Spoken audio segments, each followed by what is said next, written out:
Yeah, Or we wouldn't know. like yes, we do need to have. That's why I was pushing a little bit.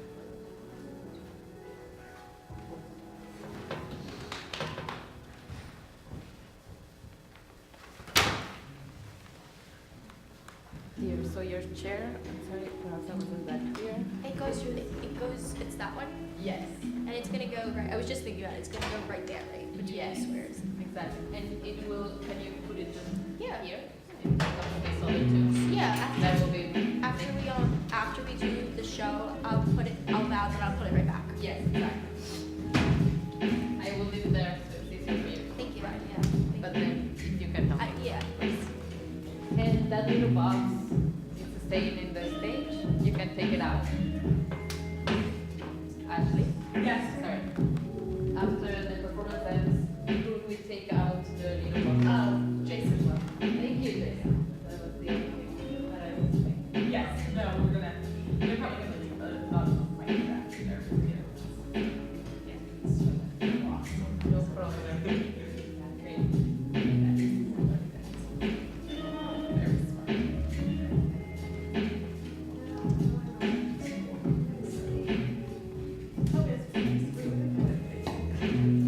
Very smart. Last time this semester. Thursday is my last.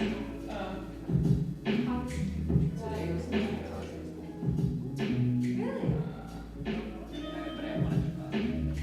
I am so jealous. Thursday. Don't tell me, but I don't want to go discuss on Thursday is my class. Okay. Thomas is gonna do that. He's a great teacher. I love him. I'm excited to walk in and lunch afterwards. Oh, good. Yeah, that's great. Yeah.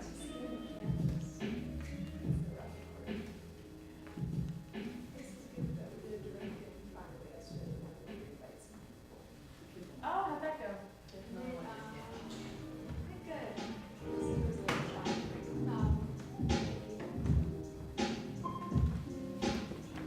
We're waiting for performance.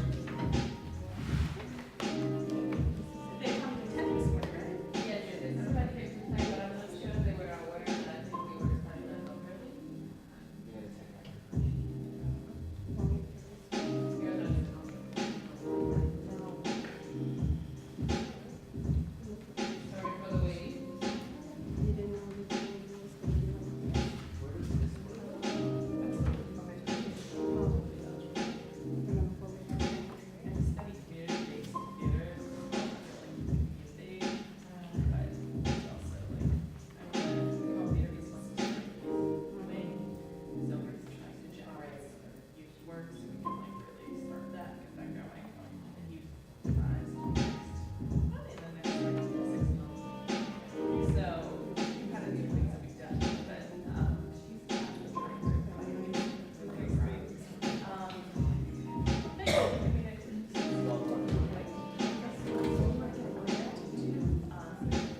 Hi, good afternoon. We're so excited to have you all here. Thank you for joining us for this exciting afternoon of performances.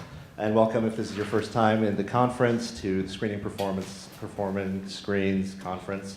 It's been really invigorating so far. We've had a really great time, and we are excited to add this roster of performances to that. So just a little bit of business. Please join us at 4 o'clock in room 9204 up on the 9th floor for our last panel of the day.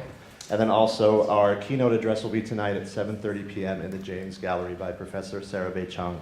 That's going to be very exciting as well, so we hope you can join us for that. So for this block of performances, what we're going to do is I will introduce everyone at the beginning, and then we'll just go performance by performance, and then if we have time at the end, we'll do a little Q&A with any of the performers who would like to participate with whatever time we have left. So we'll start with Ashley Marinaccio's performance 18 years later, Voices of Post 9/11, with performers Emma Kotkin, Jason Wang, Celia Elliott, and Quill Kavanaugh. That'll be followed by Paulina Olivares' Aquí, Allá, neither here nor there. After that, we'll hear from Clareese Hill of Goldsmiths, University of London. Her performance is titled The Hyperpresent, The Manipulation of Time and Space. Followed by Michael Harrington and KB Thors' Running Lines, Screening on the Casting Couch. And finishing with Carrie, Sijia Wang's performance, The System. So we'll turn it over to Ash then, who wants to say a few words at the beginning of her presentation. Hi everyone. Thank you so much for having us today. I'm just going to give a little context for what you're going to be seeing. I'm Ashley Marinaccio. I'm a third-year PhD student in the Theater and Performance department here. This is a workshop called 18 Years Later. It's part of my theater company, Co-op Theater East. We developed a show 10 years after 9/11 called 10 Years Later, where we explored youth responses to 9/11. So now we're looking to kind of further this development of maybe not that piece, but a different piece for the 20-year anniversary. So this is the beginning, we did about 15 hours of workshop where it's a bit autobiographical and some interviews and some of the actors' own perspectives about 9/11. Everyone is under 18, so the majority of them were not born yet. So you will see some of that, and I hope that if you have any questions or feedback afterwards, come and find me because this is something that we're kind of looking to develop further. Thank you so much.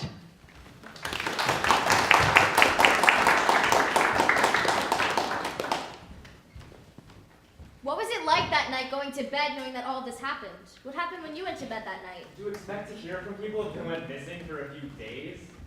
How did the people who survived feel about seeing the Facebook posts each year? Were those photos and videos we see taken on cell phones? How are the families that lost people coping now? Do you think it would have been different watching the towers fall on Facebook? How do people feel about us talking about this if we weren't even there? How did the towers crash inward instead of falling over? Why do people make jokes about it? Do people feel safer now? Do people feel less safe now? My friend's dad had a coffee shop, and right after 9/11, nobody would come into his coffee shop because he's Muslim. There is an Afghan restaurant in the East Village, and I heard they voluntarily closed for a month after 9/11. I heard that Bush did 9/11. I heard that there are 9/11 deniers. What does that even mean? How do you feel about us doing this play?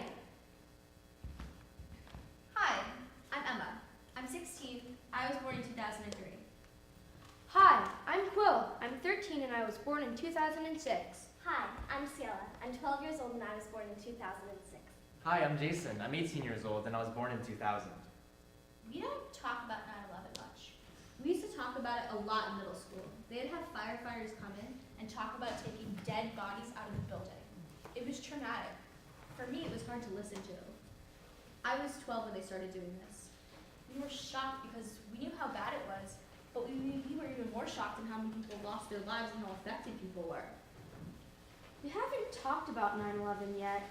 We have American history in 7th and 8th grade, so I think they'll talk about it then. I don't know how I first found out about 9/11. I think I was 7 or maybe 3-ish, and I had this book about someone who tightrope between the Twin Towers. And then after that, my mom was like, yeah, those were bombed. And I was like, what? Yeah, I remember we were driving into the city once and there was this blockage of space and my mom was like, there were once towers there, and I was like, what?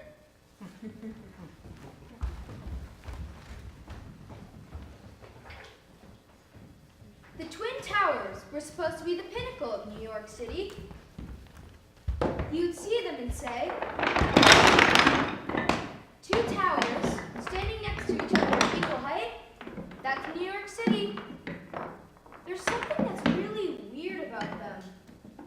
Like, two towers where the rest of the city is low and streamlined, there's just two towers standing above the rest of the city. Now, the buildings in New York are tall, made completely out of glass, and tower above the rest of the country. And you look back at the skyline back then, and you think, why are the buildings so low? Where did those two towers go? Back then, seeing the Twin Towers for the first time, you would think, whoa, those two things are crazy! What's going on in there? And now, just finding out about it, I thought, how? How did the Twin Towers crash inward instead of falling over in the attacks? How did the wind speeds not knock them over?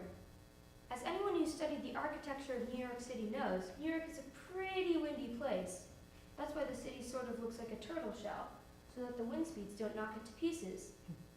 Then I realized, it doesn't really matter how. I'll know that eventually. What's really important is that I hope that they can keep the Twin Towers in mind when they make newer, taller, and even stranger buildings to keep the New York City skyline as strange and unique as it can be. This piece is comprised of interviews of people who were children at the time of 9/11.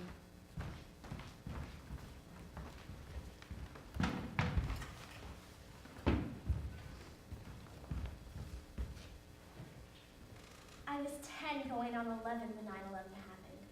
My school, PS 234, is the closest to the World Trade Center site. We are 1 block closer than IS 89 and Stuyvesant. My family lives in the neighborhood. My parents work in the neighborhood and my sister's at Sty. Everyone at school lives in the neighborhood, or varying degrees of it. We all had to literally walk away from our home. February 4th, 2002 was the day we were finally allowed to go back to school. People wore face masks for months, and then you get above 14th Street and it was like nothing happened. I was in 1st grade. I was in school. I went to the same school as my sister. It was a private Catholic school. I have this memory of sitting in a dark classroom and people didn't know what to do with us. We were just watching VeggieTales. The school called everyone to come and pick us up. My sister was next to me. It was weird because she wasn't my age. She was 2 years older than me. We were watching VeggieTales. I don't remember how old I was in 1st grade, but I do remember that day vividly. I was eating my chicken nuggets from the cafeteria, and suddenly I look outside and see smoke. Huge amounts of smoke. 20 to 25 minutes later, one of the school aides was like, we gotta evacuate. They had to call my uncle nearby to come and take me home. This was PS 15 on the Lower East Side. I got home. I knew I had a lot of questions. My uncle was like, I don't know. I don't remember what I was feeling on that day, but I do remember all I was just confused about what was going on. The next day, we didn't have school. I want to say we were off for 2, 3 days, maybe even a week. The school did not tell us. They weren't authorized to. It's funny because my mom can attest some of these memories that me and my sister have. Like, me and my sister have different memories that are the same. We were both picked up, but we both took the bus home. My dad wasn't home because he worked for the government. He didn't come home for 2.5 weeks. He was just sleeping in his car and was on call the entire time. My dad worked at 250 Broadway, so he was right there. You weren't fucking there! Don't be pilgrims at this site. This is our neighborhood. This is our long-term side effect. My level of grief is, this is my neighborhood. This is my memory of having to leave, and not knowing when I would return, and having to walk around with painters' masks on my face. I didn't lose anyone, and thank God no one in my close friend and community lost anyone either. This past year, a variety of different things made this anniversary a lot harder than the past few. And a part of that was how little I saw on social media related to it. And it made me realize that it's such a small circle that hurts in the same way that I do, and will hurt for the rest of our lives while the rest of the world says, oh, it's 9/11. That's weird, and no, it's not weird. It's really fucked up. People are like, I never know what to say. Happy 9/11, and I'm just like, please, say nothing.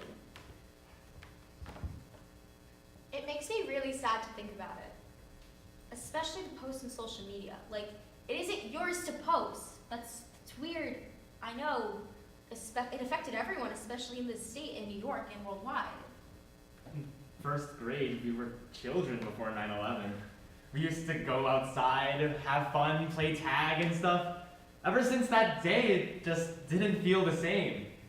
Genuine laughter faded away, and it stayed like that for 2 months. In November, we tried to get back to the regular things like going outside, though my uncle and my mom would still not let me outside because of my asthma. There's a guy from my school that I'm Facebook friends with. He was still inside the school when the buildings collapsed. This year he made a long post about it, and it made me realize that there are people in your life who were there, who could witness. I'm glad there are people in my life who can witness.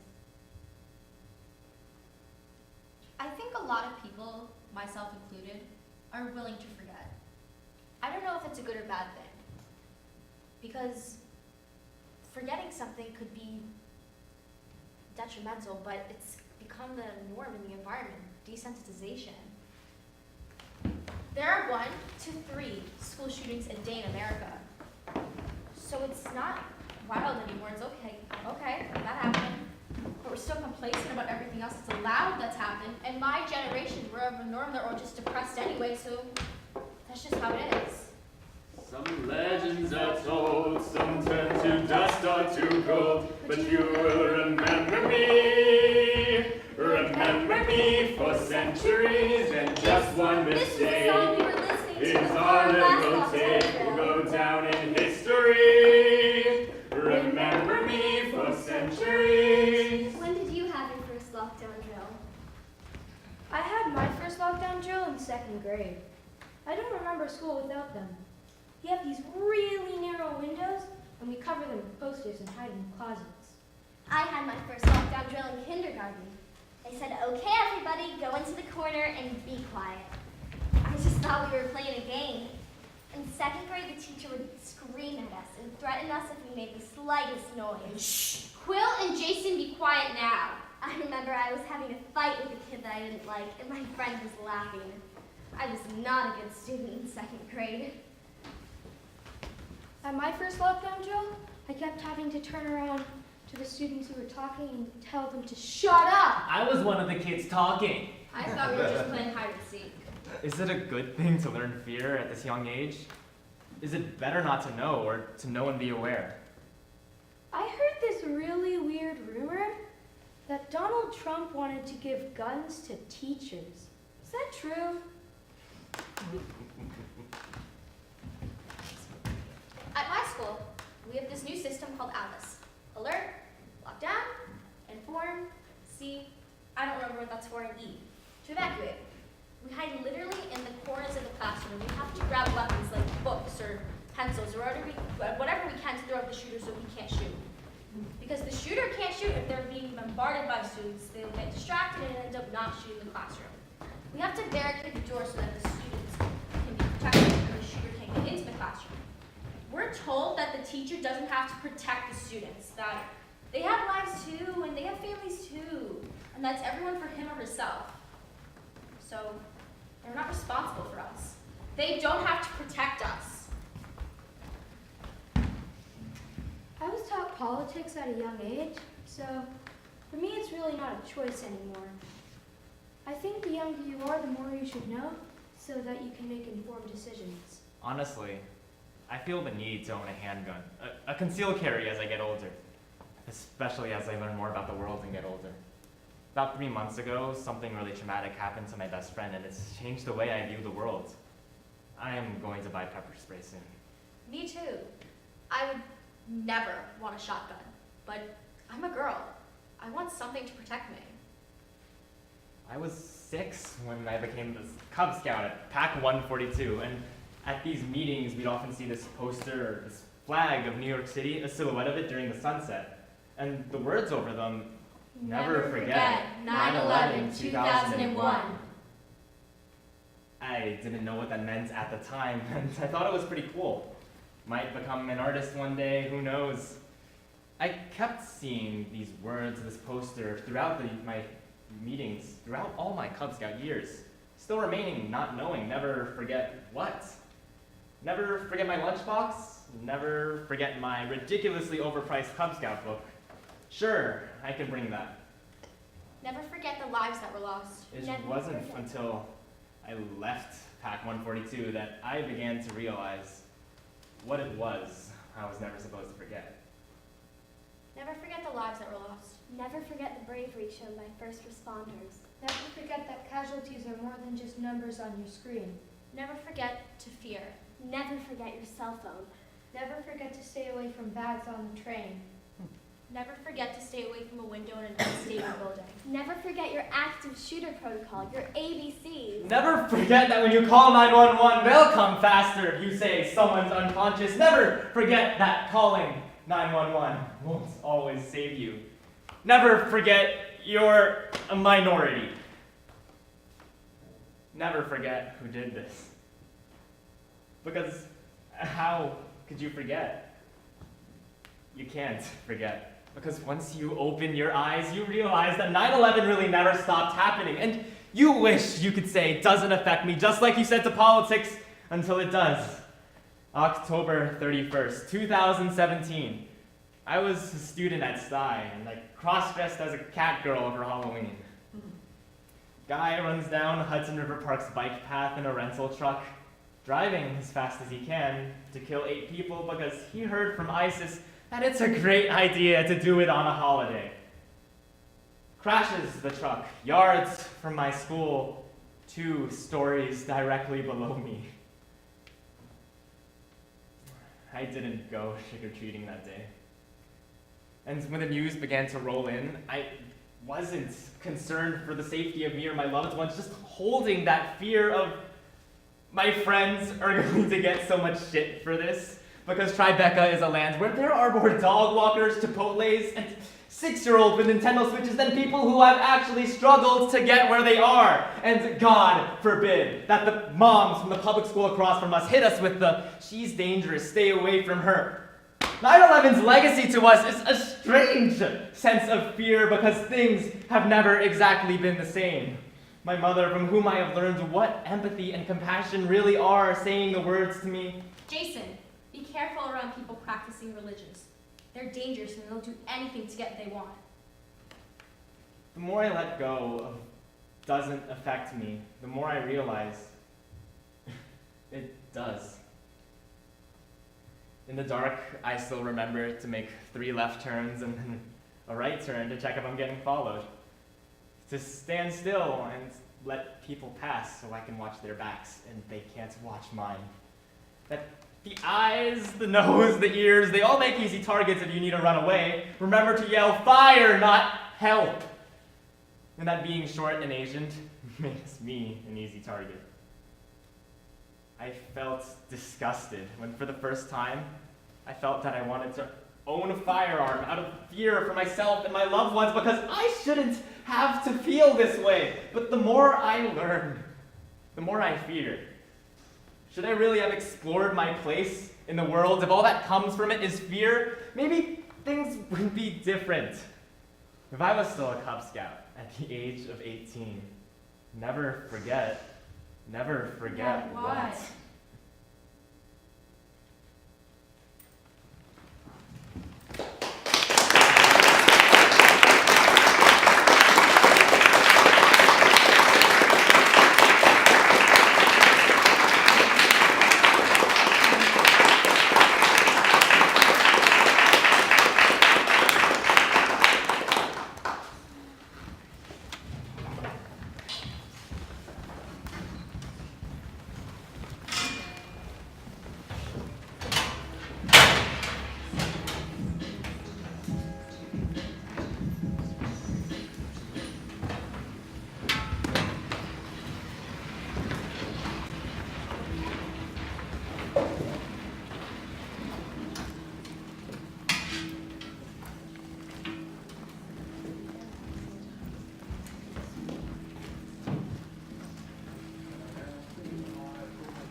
Joven, perdona joven, soy solo un viejo, perdona por ocupar tu espacio. Yo no soy historia ni experiencia, solo un viejo. Perdona porque perdí la esperanza y mi cuerpo frágil y débil molesta tu paso rápido y de andar seguro.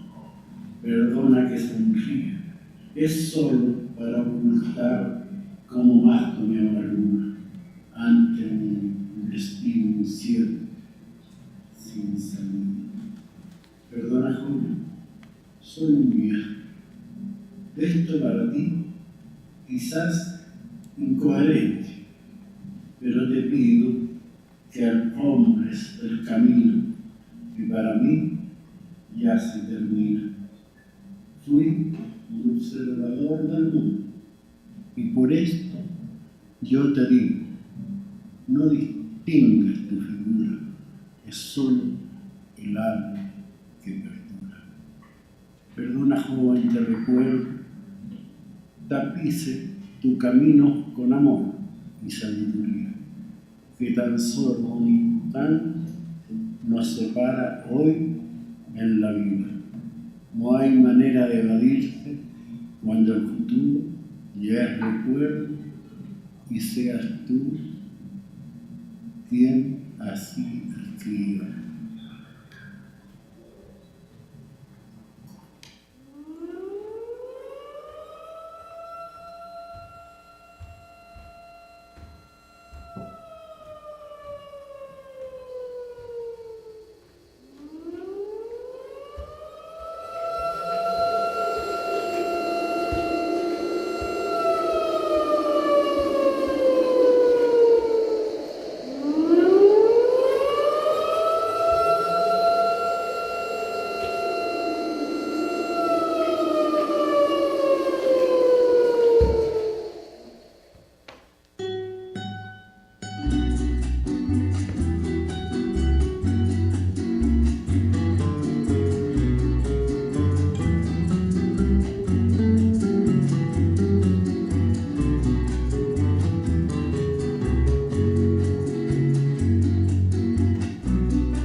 definition beginning.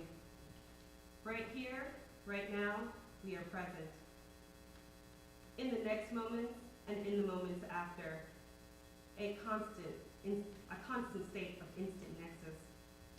Until the moments that stood side by side, like the soldiers in the preservation of time, vanish. So does the limitations of time and space that occupy you, and how those limitations transition to the fact that perception is an embodied illusion. Reality has been conflated into believing that what is in front of you, what is in front of your eyes, is concrete without wavering, a monolith to how effective social conditioning is. Time was not invented by man, as he would like to believe. In its purest sense, time is not linear. The sun and the moon engaged in their conversation from the beginning, and time was not manufactured, but instead captured by man and tied to reality to be quantified in order to create a foundation for social conditioning. Time in the contemporary form, which you're familiar with, is the cornerstone of Western productivity, industrialization, and technological evolution. You create binding contracts with the measurement of time. You toil to perform the many roles that the organic body occupies. These problematic bonds seek to dissect humanity from truly being present. Being present in this instance is heavily weighted on the consumption of materiality, food, objects, alcohol, drugs, work, entertainment, and the race to achieve all of these things. Somatic sensations that drive the human body forward, or at least you think it does. You all become cannibals. Dudes in custom tailored business suits, and sometimes in hoodies and t-shirts that say Stanford, Harvard, or some of the other usual suspects prey on you. They use monikers like government, mass media, industry to distract you as they tout the benefits of progress, whatever they have contrived that to mean. First, they find out what your pulse says. They monitor you from behind an inaccessible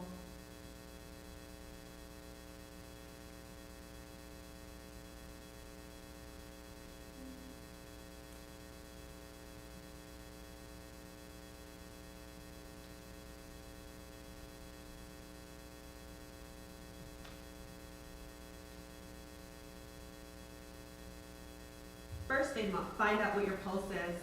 They monitor you from behind an inaccessible curtain of technological surveillance and data mining. They secretly study you, what makes you tick, what drives you, what motivates you. You have been reduced to a machine with your ears exposed.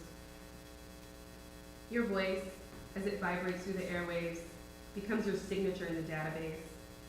Your finger swipes and online presence tell a tangential story.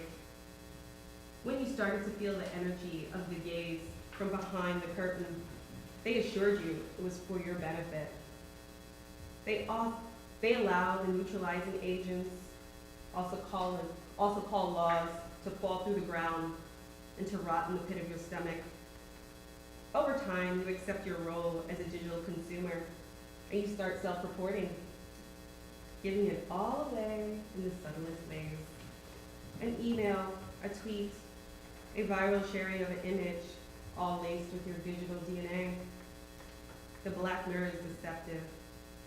It makes you believe that it is only active when you wake it. The casualness of using your biometrics as an entry point. This is all a sign of how the code has entered its ubiquity. It all seems like necessary steps so that you can brandish your cyborg abilities. Your lack of skepticism is an indication of your status of assimilation. You forget what it means to not be overly surveilled. Your nostalgia for private moments died in the generations. Because your memory waned, they engineered ways for you to curate your network.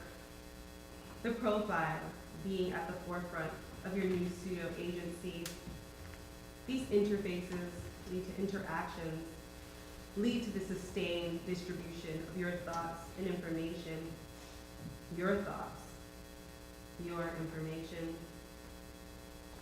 your private moments now litter cyberspace. All these network communications become more prevalent, the inviting allure of being able to behead yourself and then materialize behind the glass of the screen, the possibility of pure autonomy. But they who use various monikers are surreptitiously saving you for later in data farms. Or maybe they use you up now, repeatedly. You won't know either way. The only evidence of their presence are the ones that you think belong. They call them comforting names like artificial intelligence. Most of the time operating under your radar of the uncanny. Why wouldn't these communications and interactions be chaste, you ask? They are just doing the tasks to make my life better, you say to yourself. But they are calculated efforts of the programmer to program your attention, your gestures, your language, exclusionary to global tongues. A shady type of happening in the back rooms and out in plain sights of some of the most prestigious and powerful educational and corporate institutions. Over the decades, they have colonized your sense of what autonomy is, while making you more dependent on them for daily assistance. They name these assistants unassuming female names and give them unassuming female voices, using female subjectivity as the bidder of their schemes to stockpile data. They become the eyes and the ears in the metaphoric walls, and in some cases, the literal walls. Always listening before you say her name. Misogynistic attempts to hide the true identity of their patriarchal owner and puppet master, the coder.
All right.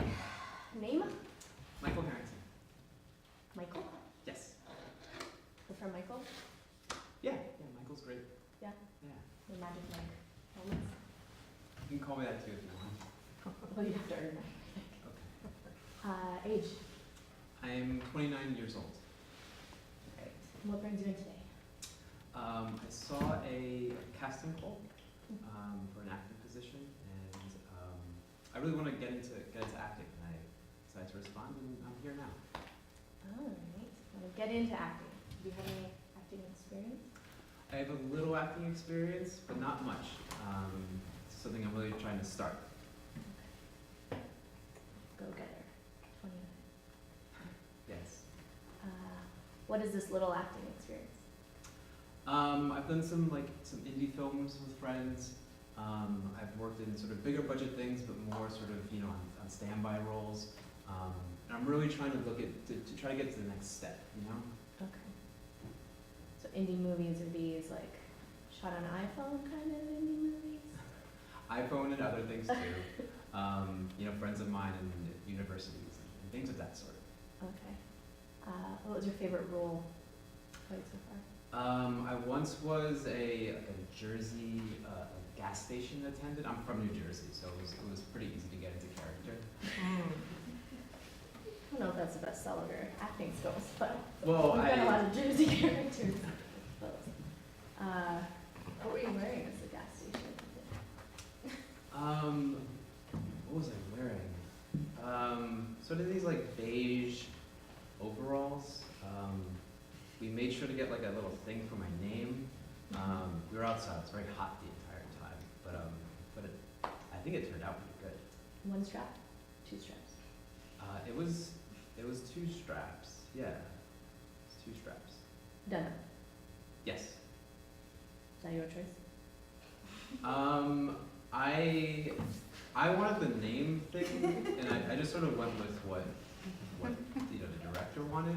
I was really trying to please him in his direction, his vision. Okay. True to his aesthetic. Yeah.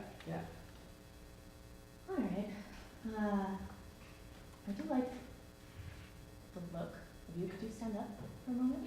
Sure. Yeah. Of course. Yeah. Thank you. Just come into the light a little bit. Good. Relax. All right. Turn around.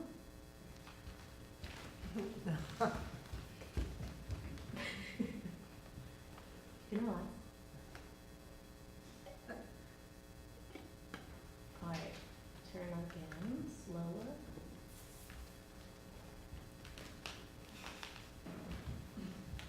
How tall are you? 5'8", Barefoot. 5'7".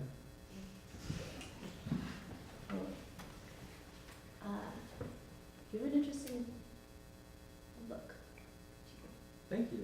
I really appreciate that. Thank you. Yeah. Yeah, what's your story? My story? Background? Oh, well, from New Jersey. Went to school, and I just made a move to the big city. I'm living in New York now. And yeah, I really want to explore the arts. That's why I'm here. Explore the arts.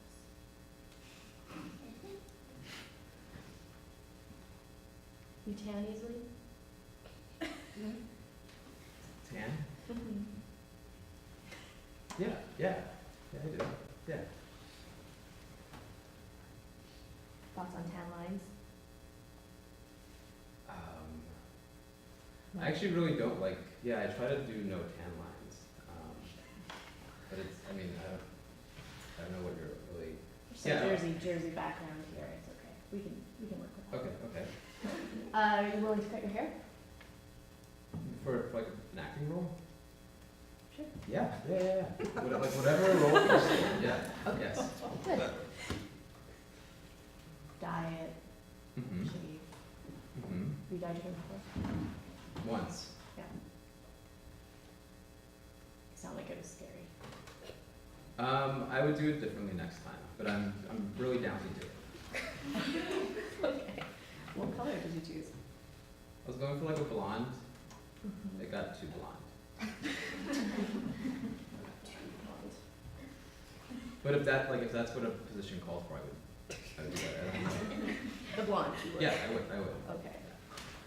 Have you ever dyed hair elsewhere?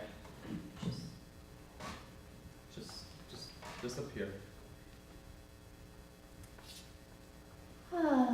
What do you do to stay in shape?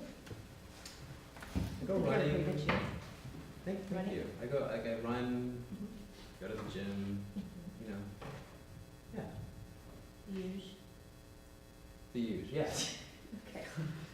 Tattoos, piercings, miscellaneous.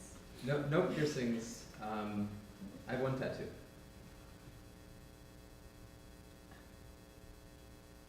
What is it It's like a hand. It's like a hand and rose. It's on my chest. Hand and rose? Not a handy rose. It's a hand and a rose. Common. I should have spoke clearly.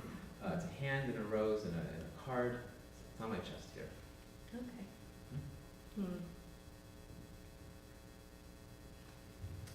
Can I see you with one button undone?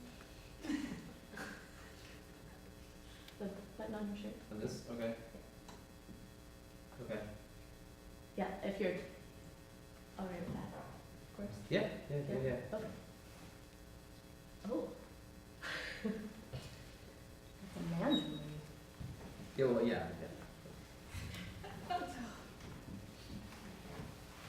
Do you usually button your shirts all the way up? I honestly don't really wear button-ups usually. Well, you can make yourself comfortable. What do you I'm- usually wear? T-shirts, like tank tops. I like knits, like knitted sweaters. But I feel good in this too. It's not like I don't wear this every day. Okay. How do you feel about that second button?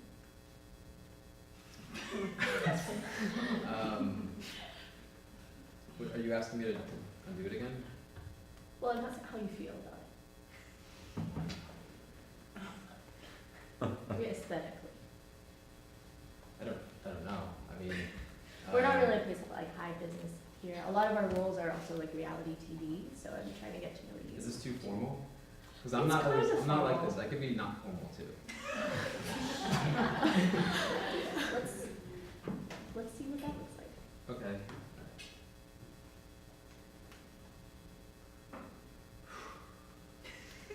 Okay, nice, good. You look great. Thank No you. need to be shy. Thank you. No need to be shy. And this tattoo you mentioned, is it large? Is it? It's not small. Would it be It's a not hassle to big. cover up? Could we maybe see a peek of it? Yeah. It's not hard to cover up. I mean with makeup. If you were doing a shirtless scene. Yeah, you can cover it up. One overall strapped on, maybe the tattoo's visible. That's what we need to do. Yeah, you can cover it up. Could we see the tattoo? Is it high enough and? Yeah, I can maybe.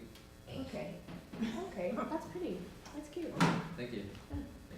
Thank you. Do you design it yourself? Me and a friend. Yeah. Yeah. What were you wearing when you got your tattoo? You have to take your shirt off to get the tattoo. So I was shirtless.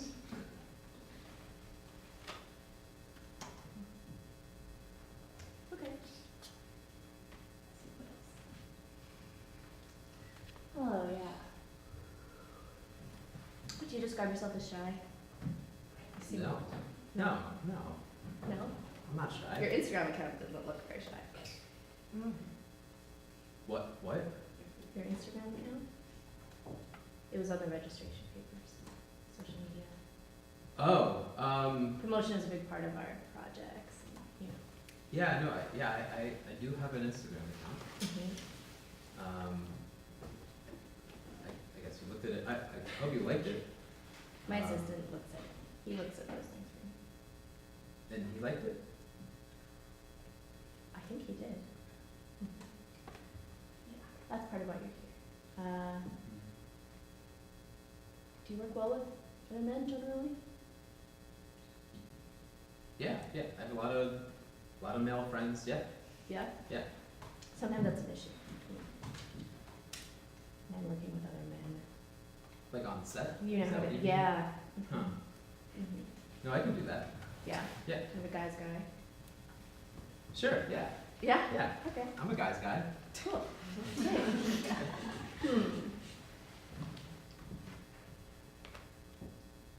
Should you turn around again? Yeah, of course. Right. Now we're just Should I imagining keep different going? projects. Yeah, a little bit. Good. All right. So this is a good formal. It's a good interview outfit. It's a good choice. Neutrals. Thank you. I can see why you did it. We'd love to get some photos of you for your file.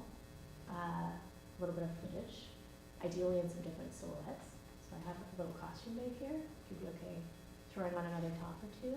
You feel like that? Yeah, sure. Is this so? This is for my file. Yeah. Take a couple shots. Okay, and that would be used for projects. Yeah. So we compile your folders. Okay. Casting agents are interested in them. That's really out of our hands, though. Oh, okay. In terms of what projects they're working on, but we'd like to see. We've got social media. Yeah. But Yeah. I'm curious to see you in a couple other looks. If you'd be. Yeah, Maybe if that would help Yeah? you guys Okay. place me. Great. Oh, That would. yeah, It totally. really would. Yes. Sure. Let's do All it. right. Here's. If you want to just throw this over top, I'm sure I think that'll be fine.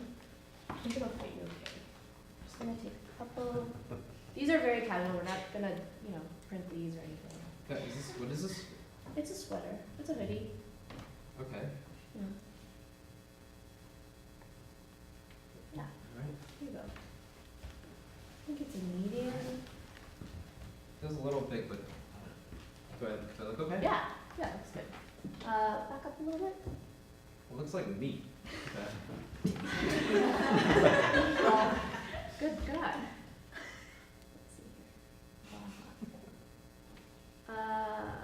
So there's a hood on it. Can I see with the hood Should up? I do the hood? Okay. Yes. Should my hair go to a sock? Is that okay? However you feel most comfortable. Okay. Yeah, great. Great. Wonderful. That's good. Yeah. Not your first time. All right. Let's see another angle or two. Wow. Great. Okay. So the shy ingenue was an act. Oh. Okay. Great. I feel good in that. All right. It feels great. Yeah. I'm glad you like it. Personal favorite of mine. I'd like to see one more silhouette. That's all right. This one might not fit as well over top of both of those.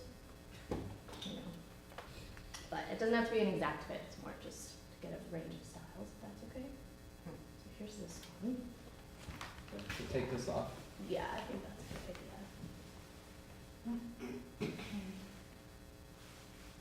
You play any sports? Soccer, basketball. Those are like my main sports. Yeah. Yeah. Try to do yoga. Yeah, you have a nice way of moving. Thank you. Thank you. Yoga's good. Okay, so you just want this over this?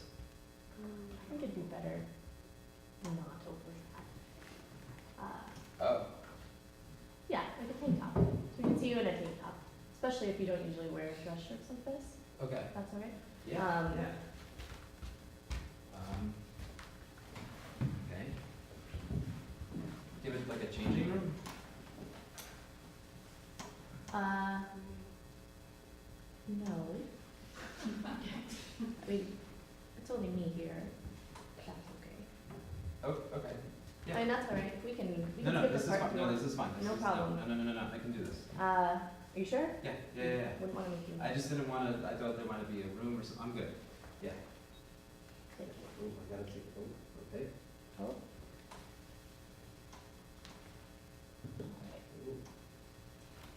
Almost there. Yeah, no rush. Okay.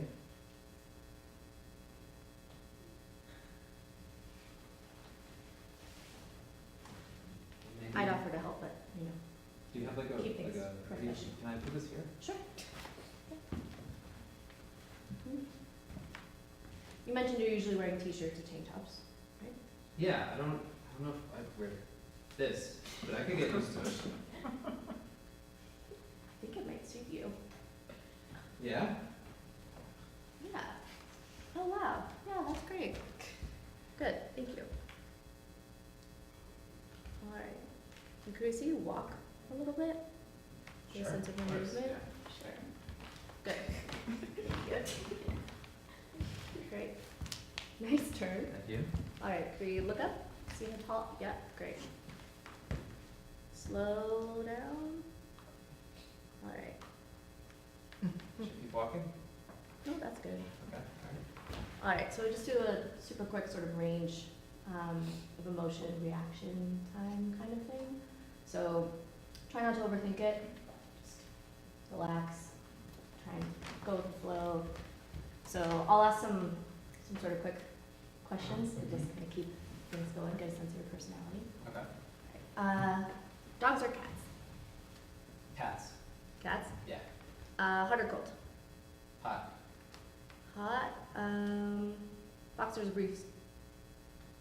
Boxer briefs. That took a while. Boxers or briefs? Boxers. Oh, okay. Ice or sand? Whoa, sand. Okay. Is there anything else we want to see? Anything? Fourth walls, fifth walls. This is it's a fun opportunity. Any special skills? Special skills. Horseback riding, figure No. skating, you know, they come in handy. Figure skating, no. Frisbee. Frisbee. Good at frisbee. Hey, you never know. Frisbee, like, with your hands. Yes. But, we'll work, we can work. All right, any final questions for us? Let me think. We'll be in touch. Too. Okay. Yeah. Nothing urgent? Anything from me? No, we've got your information. I'll pass it along. They'll get in touch if they like what they see. Okay. And yeah, Okay. that's it. Cross your fingers. Thanks for coming in. Miss Thors, thank you so much. Oh, it's great to see you. Okay. Did you get my shirt? Sure. You can keep that one too. Maybe we'll see it on Instagram. Thank you. You're welcome.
Thank you for waiting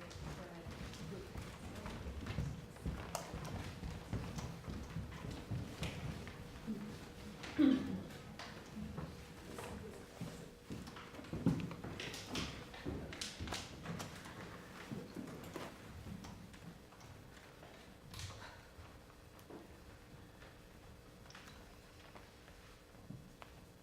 Please step inside.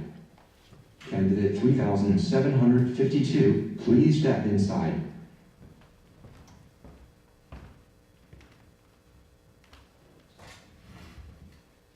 Confirm you are candidate 3752. Yes, I confirm. You are a little nervous. Try deep breathing a few times. Now look into the camera. Focus.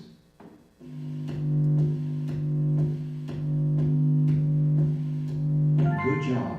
Subject confirmed. You may put on the gloves now. To pass the test and be a qualified content generator, generate 3,000 units of content in 240 units of time.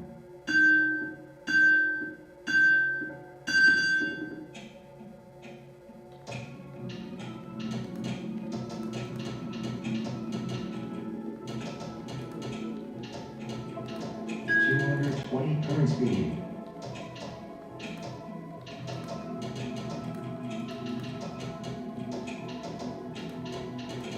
793 target speed.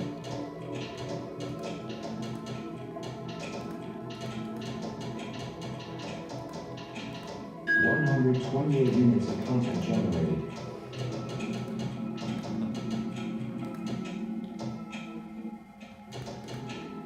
2,834 units of content left.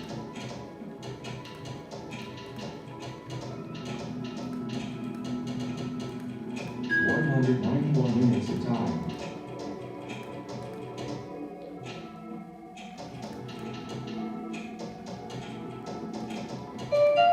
Listen, repeat and remember. Establish and fortify us, our beautiful and dear country. Establish and fortify us, our beautiful and dear country. March forward, sons and daughters of this jam beyond compare. March forward, sons and daughters of this jam beyond compare. Focus.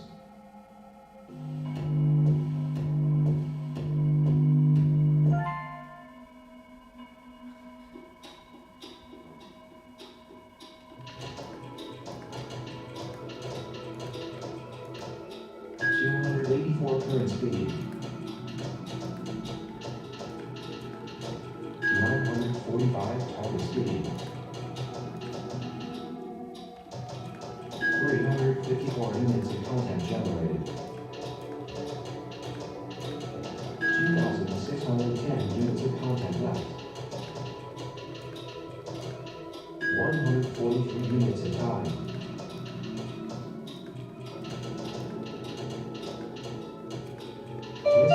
Repeat and remember, liberty is a fight to fight, because we are all brothers. Liberty is a fight to fight, because we're Oh, all our brothers. country, since the beginning and forever, shall be our guiding light. Oh, our country, since the beginning and forever Hasten shall to be. glory and supremacy, glorify the creator of this land. Hasten to glory and supremacy. Focus.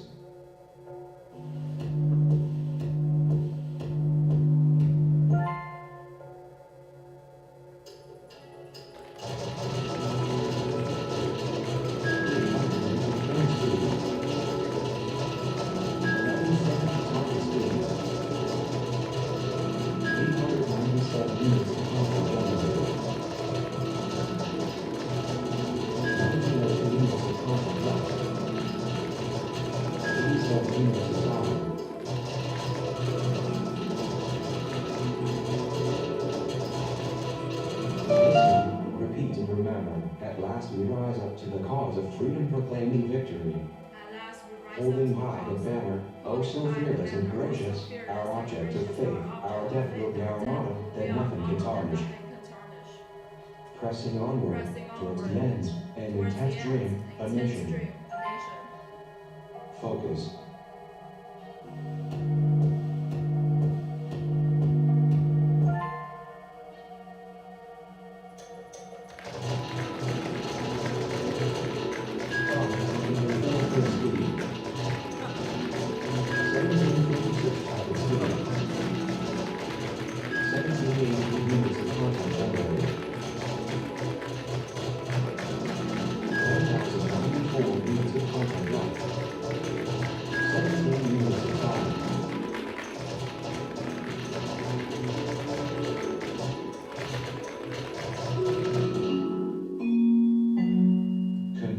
Congratulations, candidate 3752. You are one step closer to becoming the content generator in the Office of Content Generation.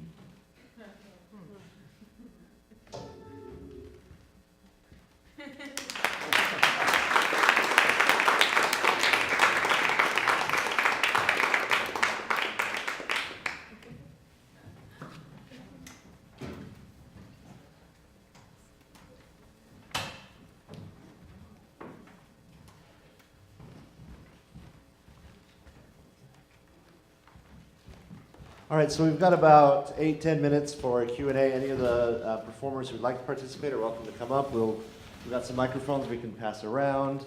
We'll pull out chairs for you. Any performers or creators, please come join us. Grab your chair.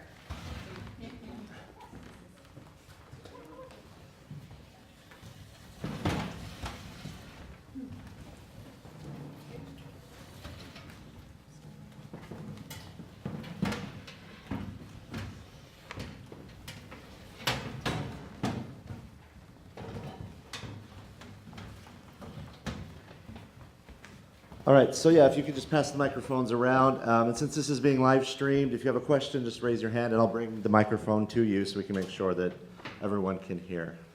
So, who would like to start us off?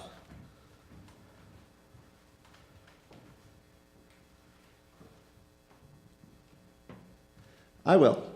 I'm interested in how, I think some of the pieces it's perhaps not quite as apparent. I was wondering if you could each just very briefly talk to us about how the conference theme or subject, how you feel like your piece fits into the topic, if you created the piece for the conference or if it was a piece you had already done that you felt would work well. Anyone who can speak to that, we'd love to hear about that.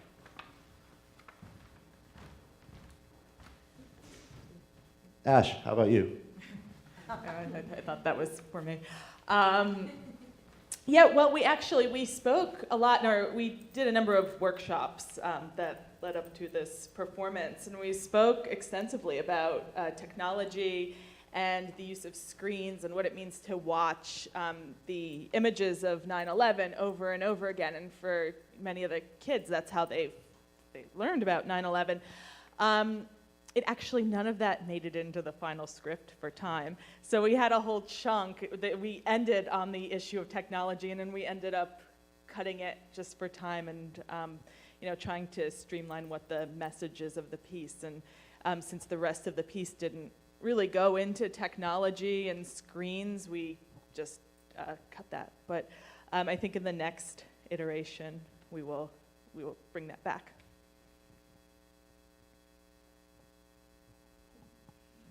Anyone else? Paulina or? My piece was created as part of my MA that I recently completed in December, and as an immigrant, I have found that my experience of home is often mediated by technology, whether it be through WhatsApp, through communications and via Skype, or merely by accessing images of a home that either has changed in time, that doesn't exist anymore, or images that are kind of an amalgamation of different parts of home. And I wanted to use that to explore my identity beyond that and after that. So and I felt it would work, and apparently it did, and here I am.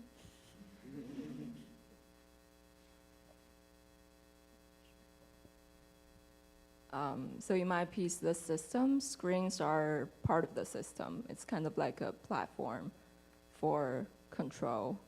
And also screens are what we mostly interact with nowadays. So my piece, I was trying to kind of express that, how I feel living in the contemporary world every day, and kind of being controlled by this like invisible force via the screens.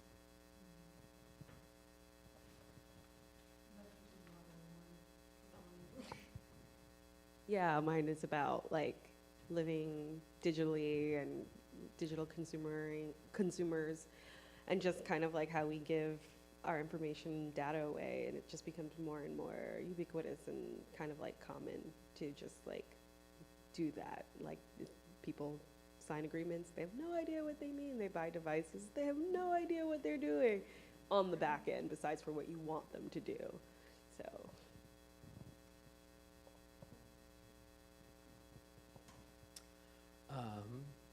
In our performance, we were interested in looking at casting couches as a mechanism of screening, looking at how that dynamic feels different when the typical genders are reversed, and what rings as humorous or still uncomfortable, what have you. And also a part of our piece, and I think this is sort of a theme, is social media and the internet as something that pre-screens you or as a screening thing that you're sort of walking through and have an uncomfortable relationship with. And we wanted to bring that into the piece as well. Do you have other thoughts? Yeah, I guess I liked the way, Me Too has brought in all of this casting couch attention, and I like the way there's so much overlap here too with representation and like who is deciding what bodies are being put on the biggest screens, playing all kinds of characters, and what those motives are and how they really do boil down to these often bizarre interpersonal moments, where we're trying to portray something, well, a lot of art at least is trying to portray something very human and sincere, but the actual cut and dry, I realized I think I need to be a lot ruder and meaner, and it would be better. Like, it would be more true. So that kind of contrast as well, screening and reality. Ciela, is that, okay, sorry I mispronounced your name at the beginning. I wonder if you could talk a little about maybe your part in creating the piece, how Ashley has worked with you, and what you feel like how you were able to contribute to the performance.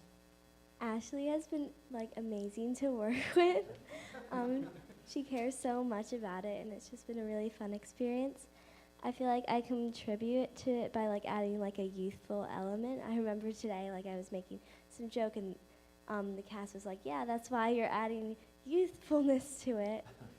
Yeah, because it's like supposed to be very depressing, but like we need like that like happy element, and like it needs to like have high energy.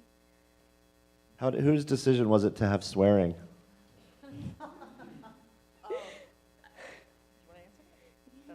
That was in the that was actually in the interview. We just didn't cut it.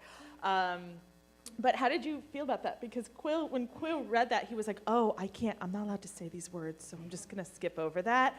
But how did you feel about doing that? At first, I was like, "Wait, is this my part?" But then, like, I realized that if this was what the person was feeling, I should just say it. It's just really sounds, and it just builds the story more.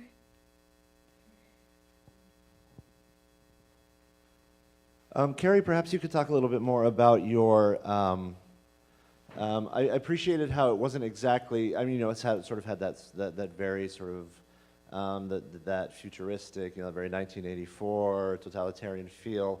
But at the same time, we couldn't necessarily pin down exactly what was happening or exactly what you were trying to say. What were some of your influences for creating that piece, and how do you see that? What do you see the work that the piece is doing?